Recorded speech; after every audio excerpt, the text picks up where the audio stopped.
Ladies and gentlemen, guys and girls, welcome back to the Call of Duty Championship Australia Qualifier number 2. I'm the Maniac, joined by Naked. We're jumping into Game 3, capture the flag on Ascend, and it might be our last game in this series, Naked. Yeah, well, if Hopey has anything to say with it, which he starts off really well, I just don't see them coming back into this game. He's had such impressive, and I mean standout kind of impressive performances both in the hardpoint and the S&D, dropping 14 and 5 in the S&D and 44 to 26 in the hardpoint.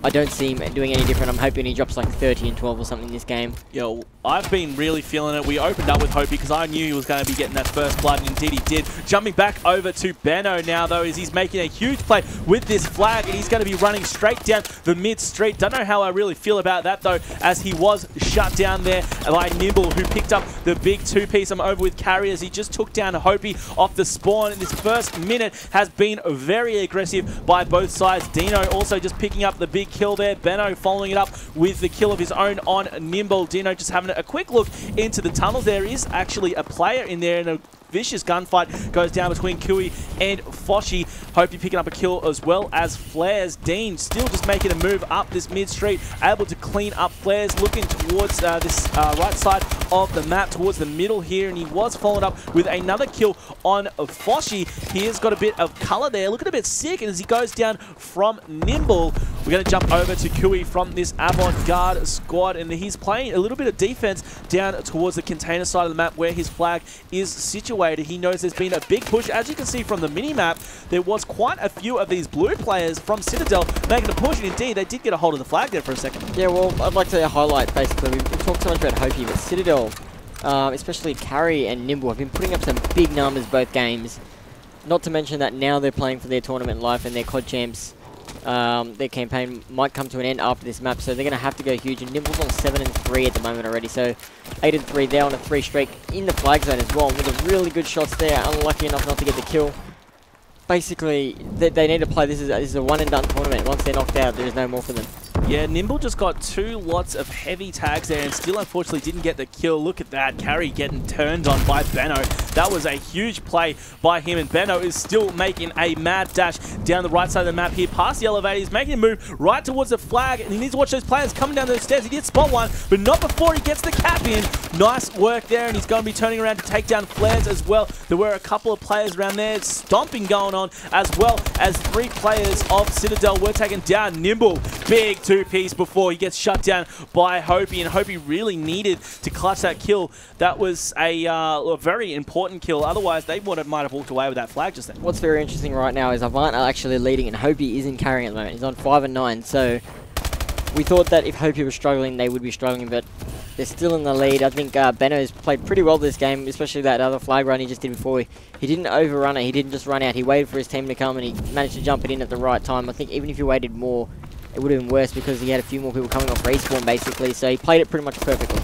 Yeah, well, we were highlighting Hopey, but look, cut the head off the Hydra. There's plenty of heads left to still bite you, and I think Citadel is figuring that out. But just as I say that, Foshi made a mad dash through the glass there and was able to make a cap of his own to tie things up 1 apiece before also getting the kill out on Benno here in the maze. There was a player up high. That was Hopey coming back, so we need to just highlight Hopey again for a second here as he follows up with a second kill on Nimble, flag in his hand as well. Let's look where these players spawn. As you can see on your mini-map, they are spawning over here on the glass. You can see them on the top. They're chasing through maze right now. Hopey, though, making a push down that elevated side of the map. He's still got the flag in the hand. Tries to help clean up a kill there, but eventually taken out there by Nimble. That was a big stop by Nimble. Hopey with excellent use of the EXO there, making, like, cutting time off his flag run just by perfect EXO movement. Obviously sliding through, bouncing through certain areas, making it almost impossible to hit him unless you had, like, a perfect shot.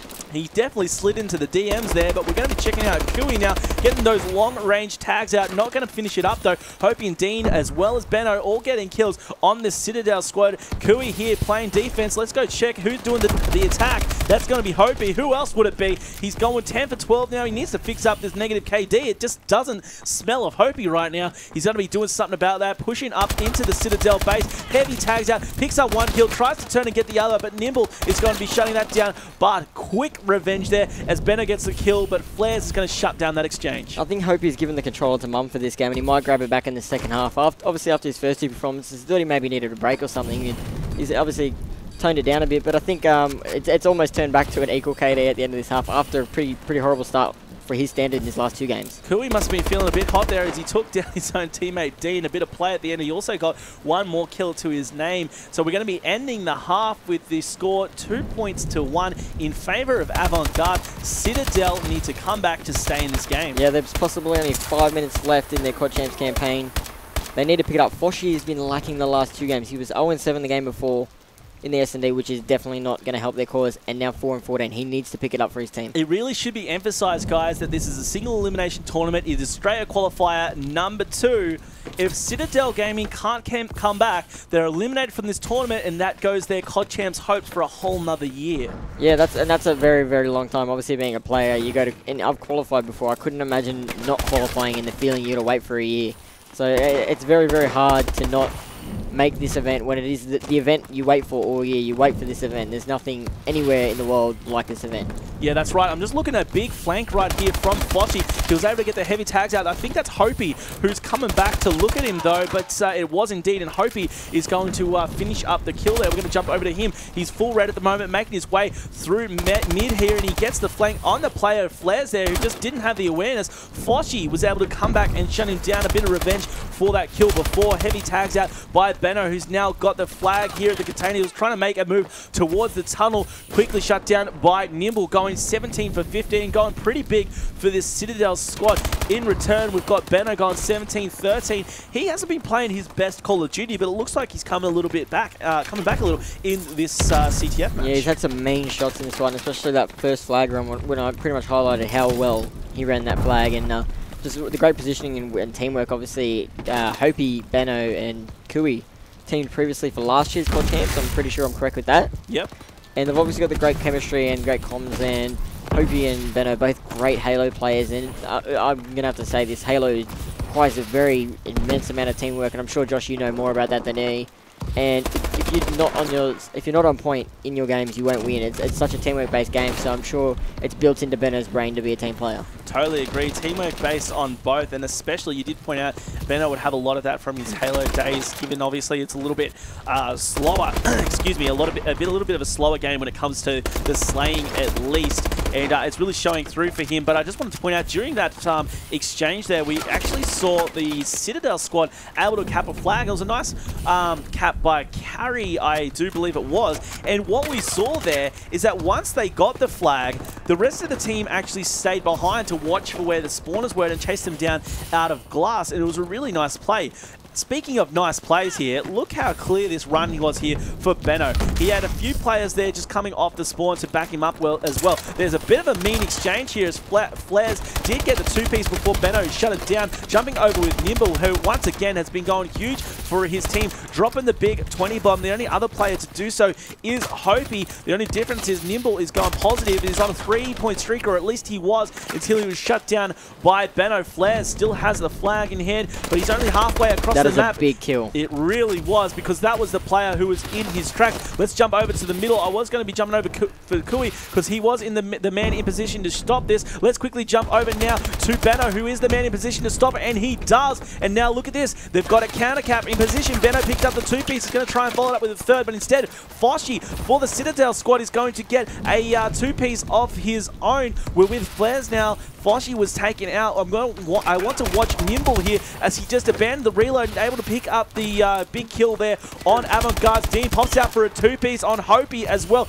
Big kills here, and they're trying to make a move, and it was all Nimble before he was shut down by Kui. They need to do something right now. 1:30 left, and we have Avant-Garde in the lead, 3 points to 2. Yeah, well, we're seeing what we've thought the whole time. The team that is outslaying the other team is winning, and it's happening right now. Even though it may only be one flag, flag's being traded here. This is going to be really, really important. If Citadel do not get this flag, I don't see them coming back. I just want to look at this player. It's Hopi. He's got to take down 2 players, including the player who's holding the flag. Look at this. He bided his time, trying to be a bit sneaky, and look at that. Huge 2-piece. Hopi got that, and also got the cap for his team, and is now running a relay. 2 points to 4 with 1 minute left. Once again, Hopi leading the way. Yeah, and that flag is going to be carried through by Benno. I don't think it's even going to be contested, and that's pretty much wrapped it up for Citadel. Unfortunately, there's not enough time for them to possibly make it to qualify for this championship, and unfortunately they had a great performance yesterday against Trident. Didn't manage to pull that performance again against Avant, but very props to them. I was surprised by their gameplay, and you can hear it when I'm talking. I'm not familiar with these players being top level, but they've obviously shown that today to everyone, and they should be proud. Their owners should be proud, and better luck next year, really. Yeah, well, if someone saw the results here, look, they're only going to see 2 numbers, and that's 3-0, but that does not tell the story of what happened with this series at all. Yeah, it sort of ran away at the end of this one, but yeah, they played so well, and they should be very proud, and props to them, really, really good job. We've got a few more good games coming today, and this is a heartbreaking loss you get sometimes. It really is. But with that said, Avant-Garde, we've given a lot of shout-outs to Citadel, and well-deserved, but Avant-Garde, I think, deserve that a little bit more.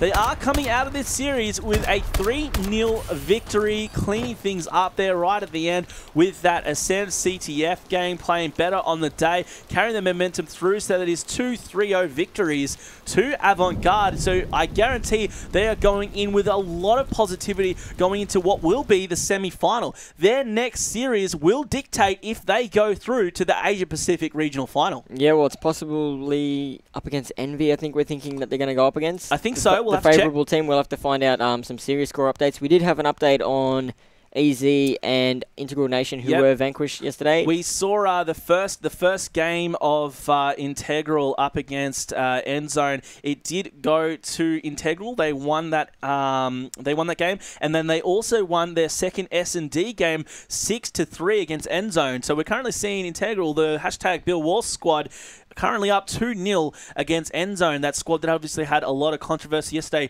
Hopefully there's been no issues today. They'll be going in pretty confident into their round 3. So we'll get some updates to you guys when we can. However, as we just mentioned, we saw Avant-Garde going through to the semi-final. They are 1 series away from claiming their spot at the Asia Pacific final. I'm very excited for these guys. With that said, we're going to be taking a short break. When we come back, we'll be coming back with our next series. Don't you guys go anywhere.